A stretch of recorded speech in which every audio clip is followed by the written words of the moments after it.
Oke, assalamualaikum warahmatullahi wabarakatuh. Saya Raju. Salam buat teman-teman Sobat Wika yang ada di Sabang sampai Merauke. Mudah-mudahan selalu luar biasa, selalu sehat selalu.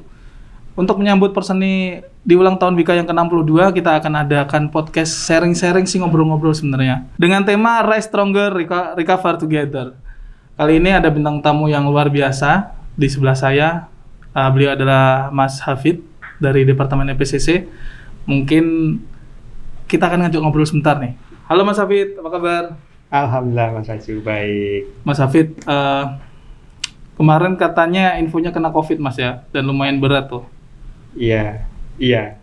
Jadi, kalau boleh cerita nih Mas Hafid, hal terberat apa sih Mas Hafid waktu Mas Hafid tuh ngalamin COVID nih yang bisa di-share ke teman-teman semua di sini? Benar Mas Raju. Jadi pas gelombang kedua mungkin ya, yang disebutnya gelombang kedua varian Delta, kira-kira bulan Juli, kami sekeluarga itu kena COVID Mas Raju. Sekeluarga ya? Sekeluarga gitu ya. Jadi saya, istri, sama 2 anak. Wow, oke Mas. Akhirnya ya kebetulan kami di Jakarta ini tidak tinggal bareng orang tua, tidak tinggal bareng saudara dekat gitu ya. Jadi akhirnya satu rumah aja, kita berkumpul satu rumah. Dan kebetulan saya dan anak-anak tidak ada gejala yang berat gitu ya. Cuman di istri yang waktu itu yang cukup berat gitu. Gitu Mas Raji kira-kira waktu itu. Kenapa tuh Mas? Beratnya di apa tuh Mas waktu itu? Waktu itu karena istri saya lagi hamil ya, anak ketiga gitu ya. Anak ketiga, jadi posisi itu sudah 6 bulan kira-kira ya. 6 bulan. Kemudian setelah terkonfirmasi 3 harian di rumah, tidak ada perbaikan, akhirnya kita ke rumah sakit. Dan susah Mas Raju itu nyari rumah sakit itu susah banget waktu itu. Jadi kita keliling, ditolak, dan akhirnya dapatlah satu UGD yang tersedia oksigen lah di sana gitu kan. Nah di situ mulai panik gitu kan, Akhirnya kita tunggu di situ. Terakhir kondisi semakin tidak baik gitu ya, semakin buruk. Akhirnya kita mencoba mencari ICU gitu kan, ICU. Gitu. Telepon lah sana sini, tanya sana sini. Terus saya juga nanya waktu itu ke Wika gitu ya, ke Sekper Wika gitu. Kebetulan istri juga kerja di Kemenaker gitu ya. Di Kemenaker akhirnya tanya lah ke sana dan dibantu gitu kan. Ada tempat yang kosong gitu lah kira-kira gitu kan. Di Rumah Sakit Paru Rumah Sakit Paru Jakarta Timur. Apa sih namanya? Nah, di sana kita dapat ruang perawatan awalnya. Kemudian RS Persahabatan ya Jakarta Timur gitu ya, RS Persahabatan Jakarta Timur. Kita dapat ruang perawatan sekitar malamnya, akhirnya masuk ke ICU dan sekitar 1 atau 2 hari lah di sana. Dan ya qadarullah gitu ya, sudah dipanggil sama Allah gitu. Mudah-mudahan syahid Mas ya. Amin.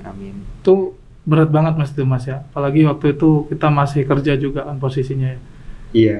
Ada 2 ngalamin masalah dan pekerjaan juga di situ ya. Iya. Gimana tuh Mas Hafid? Jadi menghadapi itu Mas? Saya waktu itu pertama sekali ya kita kembali ke nol ya Mas Raji ya, benar-benar blank gitu ya. Apa yang mau dilakukan, terus intinya seminggu yang saya pikirkan waktu itu yang penting makan 3 kali sehari lah gitu lah. Saya nggak mikir yang lain gitu ya. Itu sama anak-anak juga kan Mas waktu itu posisi ya? Iya, saya sama anak-anak berdua, kebetulan ada teman instrumen engineer gitu yang baru kena COVID juga, akhirnya saya minta tolong ditemenin di rumah. Mas Romi gitu ya. Jadi akhirnya kita berempat tuh di rumah sekitar semingguan.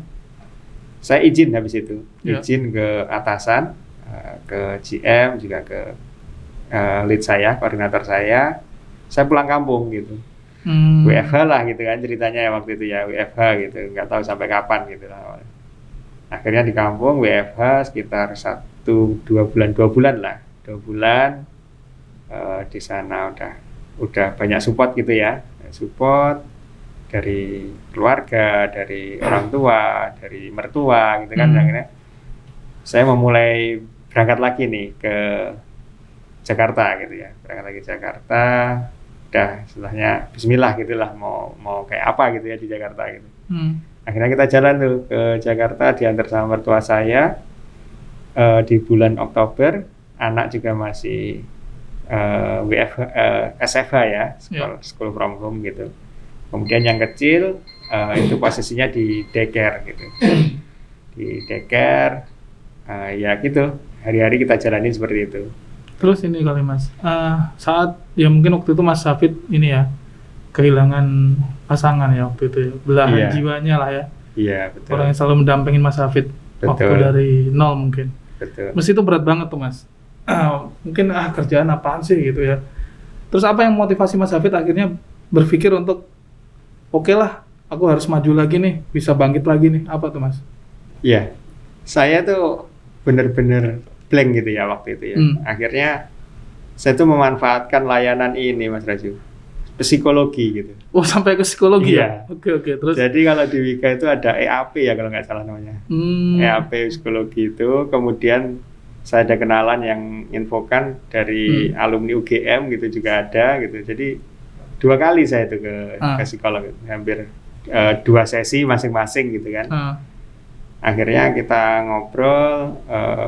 Yang pertama saya tuh apa ya istilahnya butuh suatu pelampiasan mungkin kali ya dari kekosongan gitu kan. Akhirnya saya memilihnya yang positif kerjaan gitu akhirnya.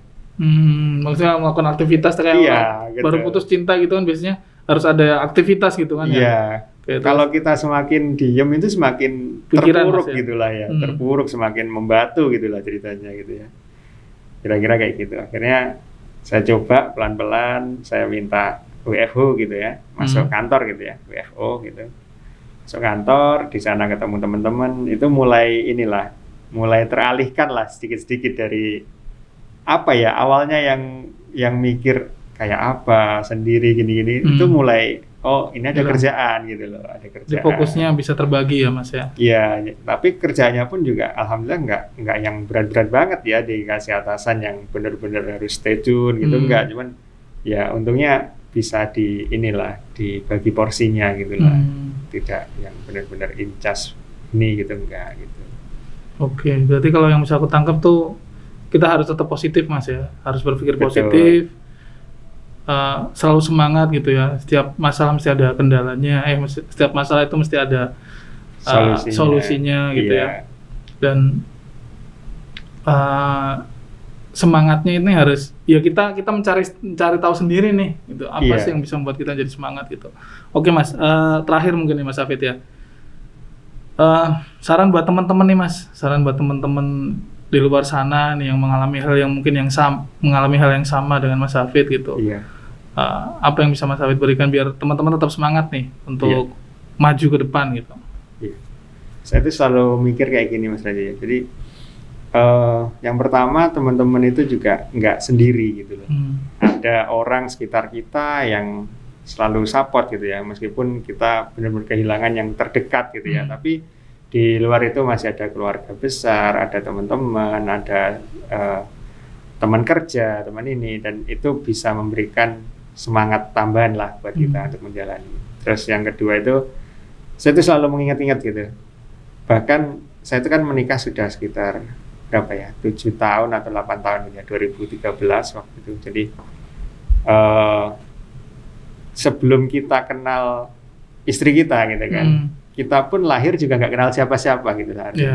Kita nggak kenal siapa-siapa, kita juga nggak punya apa-apa gitu kan. Dan suatu saat ketika kita kembali juga yang nggak bawa apa-apa gitu kan. Jadi ya dari situ saya berpikir setiap apa yang terjadi di saya, endingnya juga nggak bawa apa-apa gitu loh saya nanti ke belakang gitu kan. Mungkin istri saya duluan aja nih sekarang gitu kan. Istri saya duluan aja dan nggak tahu mungkin saya, mungkin yang lain itu kapan gitu kan.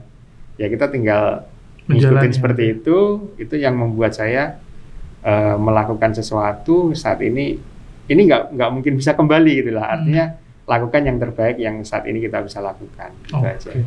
Luar biasa, terima kasih Mas Hafid.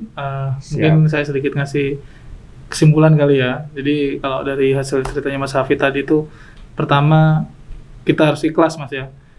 ikhlas menerima apapun yang terjadi gitu. Terus habis itu kita rubah mindset kita bahwa semua akan menjadi lebih baik nantinya gitu ya.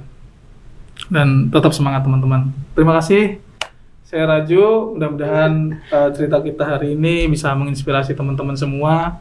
Baik buruknya, saya mohon maaf. Wabillahi taufiq wal hidayah. Assalamualaikum warahmatullahi wabarakatuh. Waalaikumsalam. Terima kasih.